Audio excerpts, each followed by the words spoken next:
family and friends, welcome back to my channel. I am April, and today I want to talk about 3 ways to find yourself again and rediscover yourself after becoming a mom. Because let's face it, it is easy to get wrapped up in being a mom and lose yourself in it. So how do we find ourselves again? For me, motherhood has been such a beautiful journey, but it has also come with a mix of grief, guilt, and exhaustion through this entire journey. Somewhere along the way, I had to stop and ask myself, who am I? What am I doing? Like, what is my purpose? I stopped recognizing myself in the mirror. Recently, I have found ways to reconnect with myself and to get back pieces of myself through this journey of motherhood. These are real practical tips that I use in my daily life, and these tips that I'm about to share with you guys did not require me to change my whole life around. It did require some discipline, but I didn't have to change my whole life around. So 3 ways that I've been reconnecting with myself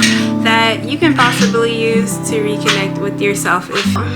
Number 1 to reconnecting with yourself after motherhood. Think about before you became a mom. What was something that you loved to do? What was a hobby that you like to do? What did you do in your free time before you had kids? One of the things that I've been doing that's been helping me reignite that light that I had before having kids is sewing and painting, and even reading the books and taking the time to do my makeup as well. Just bring back that creative self that I used to be before having kids. It's not just about going back to who we used to be. It's about reconnecting with that part of ourselves that just made us feel like us. And honestly, having kids has made the fire brighter. It's made me want to be more creative. It's made me want to show my kids ways that they can express themselves. The second way that I am reconnecting with myself and rediscovering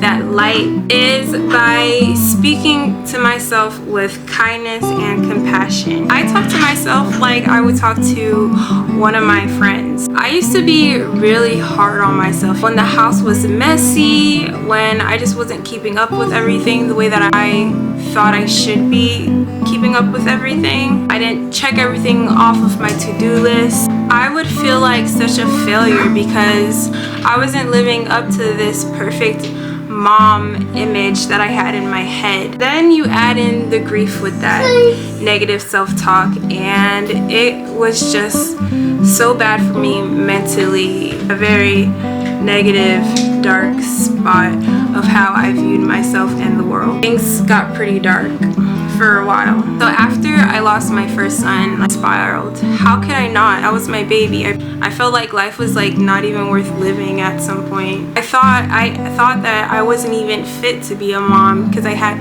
another baby. How could I possibly be a good mom to my little bear? This is the thoughts that I was having to myself. Like, I thought I wasn't good enough to be his mom. Like, he'd be better off with somebody else. The guilt of losing my son to a drowning accident, it was just so unbearable on me and in my heart, in my soul. But I've learned to speak grace over myself and to realize that what happened to him was an accident, unfortunately. I've been learning to speak grace over myself. That's the biggest thing. And you should learn to speak grace over yourself too. To say you're doing a good job. You're still showing up in your hardest time and in your most chaotic day, and you're still showing up. You're still being here for your family, providing for your kids. What happened was a tragic accident, and it's not a reflection of who you were as a mother. It's not a reflection of your worth. These are the things that I had to say to myself. I had to look in the mirror and tell myself these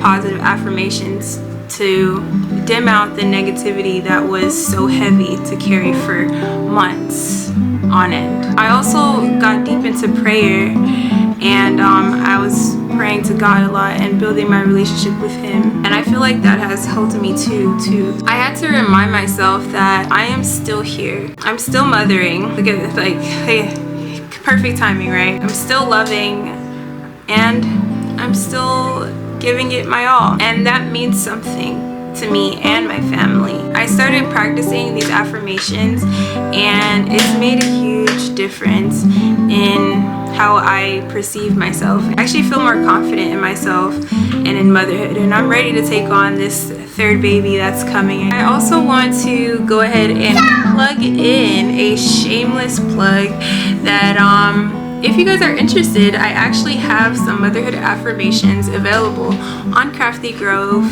Etsy shop. It's just a printable and it just has 8 affirmations on there that you could look at daily to help get your brain more into a positive mindset and out of the negativity that can sometimes come with motherhood. The printables are only $3.99, so I'll put a link in my description so you could get them if you're interested. You don't have to. It's just a shameless plug-in because I am trying to build. Number 3 is finding some type of ritual just for you. Something just for you to do to give back to yourself on a daily basis. This one might sound simple, but it creates such a huge difference. For example, for me, what I've started to do in the morning, waking up early before my husband and my baby, it has really helped me set time aside just for myself where I can just focus on things that I want to focus on. I'll wake up and then I'll get myself dressed and I'll put on my makeup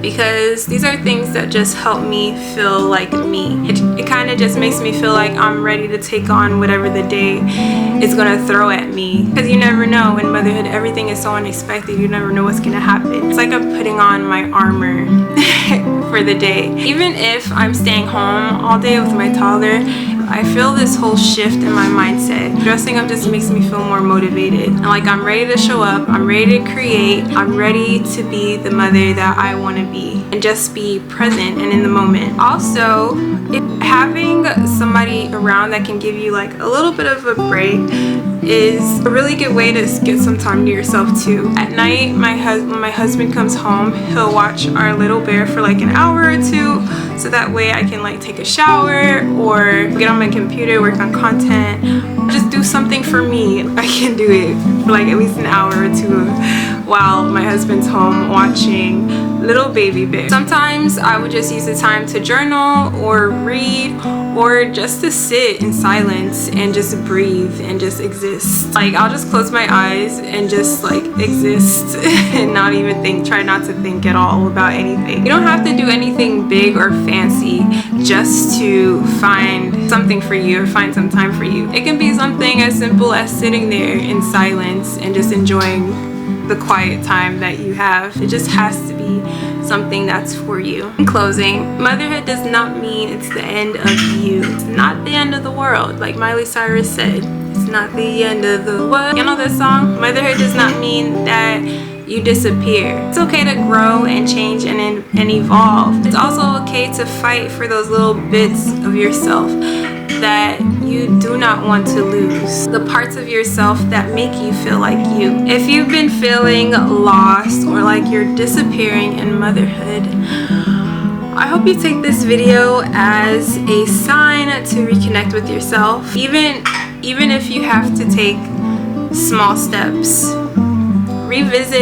Revisit that hobby that you used to love doing that brought you so much joy. Speak kindness over yourself and over your life, over your family's life. Make space for moments just for you, even if it's short, 10, 15, 30 minutes, even if you have to wake up earlier before everybody else or go to sleep later like most of us moms do. Refill your cup. You deserve it. You are not alone. There are plenty of mothers going through this and experiencing the same thing that you are going through. I've experienced this, and this is what actually motivated me to start creating content for the internet, to connect with people that can relate to me and that I can relate to, where we can see each other and just hold space for each other. I would love to hear your comments and what you thought about this video, whether it's positive or negative. I prefer to read positive comments, but hey, you have the free will to do what you want to do. What's one thing that you are going to do to start reconnecting with yourself? I would love to hear all about it. And if you would like more videos like this, subscribe to my channel. I talk about motherhood, creativity, my journey through motherhood. Don't forget to subscribe and give me a thumbs up, please. It really helps with my views and the algorithm. Until next time, I will be back next Sunday with another video. Until next time, you guys, stay awesome and know you are more than enough. Bye.